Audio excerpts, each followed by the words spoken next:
বিড়ালের কথা শুনলে কি করে দেখুন। আছে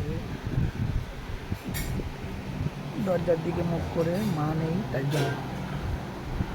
মা একটু বাইরে গেছে, তাই জন্য মহারানী এখন দরজার দিকে মুখ করে খাটে উঠে শুয়ে আছে। ওর জ্বালা এখান থেকে কোনো বিড়ালও পাস করতে পারবে না। মাম্মাম, কে এসছে ওটা? কে মাম্মাম?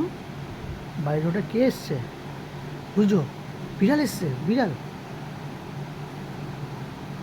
বা জুজু, এবার দেখো জুজু, বিড়াল এসছে, বুঝু বিড়াল বাইরে।